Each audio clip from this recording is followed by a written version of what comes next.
Naam, hali gani ndugu mpenzi msikilizaji na mfuatiliaji wa UoN TV? Ni asubuhi nyingine, asubuhi ya Julai 20, 2026. Nikualike katika mwendelezo wa tafakari zetu hizi za masomo ya kesha la asubuhi, na mada ya leo ikiwa inasema nabii anayesita. Ondoka uende Ninawi, mji ule mkubwa, ukapige kelele juu yake, kwa maana uovu wao umepanda juu mbele zangu.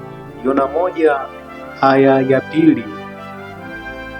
Ninawi, ingawa ulikuwa mwovu, haukuwa umejiingiza kabisa katika uovu. Yeye ambaye watazama wanadamu wote pia, katika Zaburi 33:13 aliwatambua katika mji huo wengi ambao walikuwa wakijitahidi kutafuta ili wapate kitu kilicho bora na cha juu zaidi. Mungu alijidhihirisha kwao kwa njia isiyo na shaka ili apate kuongoza kama ingewezekana katika toba. Chombo kilichochaguliwa kwa ajili ya kazi hii kilikuwa ni nabii Yona. Kama nabii huyu angetii bila kuhoji, angeokolewa kutokana na uzoefu mwingi wa uchungu na angebarikiwa mno. Lakini bado katika saa ile ya kukata tamaa kwa Yona, Bwana hakumwacha. Kupitia katika mfululizo wa majaribio na majaliwa ya ajabu, imani ya nabii kwa Mungu na kwa uweza wake usio na kikomo katika kuokoa ilipaswa kuhuishwa. Kwa mara nyingine tena mtumishi wa Mungu aliagizwa kuonya Ninawi. Yona alipoingia katika mji ule, alianza mara moja, akapaza sauti yake kwa ujumbe, baada ya siku 40 Ninawi utaangamizwa. Kutoka mtaa mmoja hadi mtaa mwingine alienda akitoa sauti ya onyo. Ujumbe huu haukuwa bure. Sauti kuu iliyovuma katika mitaa ya jiji hilo lisilomcha Mungu ilipitishwa kutoka mdomo hadi mdomo, hadi wakazi wote walipokuwa wamelisikia tangazo hili la kushangaza. Roho wa Mungu alifanya ujumbe huu ueleweke barabara na kila moyo na kusababisha umati kutetemeka kwa sababu ya dhambi zao na kutubu kwa unyenyekevu wa kina. Hukumu yao ilizuiliwa. Mungu wa Israeli aliinuliwa na kuheshimiwa kote katika ulimwengu wa wapagani, na sheria yake iliheshimiwa sana.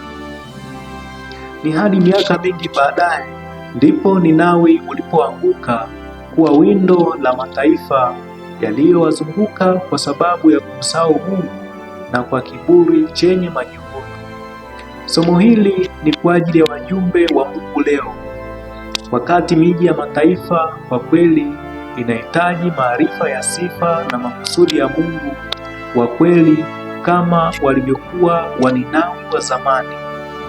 Mji pekee utakaodumu ni mji ule ambao mwenye kuubuni na kujenga ni Mungu.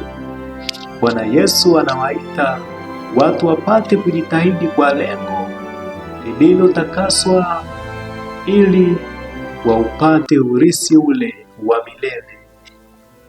Naam, ndugu msikilizaji wa UoN TV, kwa hakika umeweza kusikiliza tafakari hii makini ya nabii anayesita, tukiangazia kisa cha Yona, Mungu alivyomtuma kwenda kuonya mji wa Ninawi. Nabii alisita, lakini Mungu kwa uweza wake akamtuma Yona kufika Ninawi. Yona akahubiri, akatoa maonyo, lakini watu wa Ninawi wakaisikia sauti ya Mungu. Wote wakatangaza kufunga, wote wakatubu, na Bwana akawasamehe uovu wao. Lakini tunaambiwa baada ya miaka mingi kupita, Ninawi kwa kiburi waliangamizwa kwa sababu walimsahau Mungu.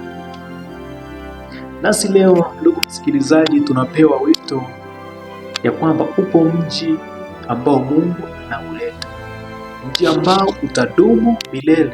Kwa maana miji ambayo tunaishi leo, hakika uovu unazidi kuongezeka, na neno la Bwana ni kwamba hakika kama ilivyokuwa Ninawi, miji yote itaweza kuangamizwa, lakini upo mji wa pekee. Mungu akusaidie, Mungu anisaidie ewe msikilizaji, basi katika ule mji ambao Bwana anatuita ili tupate kuingia tukaurisi, mimi na wewe tuweze kuwepo.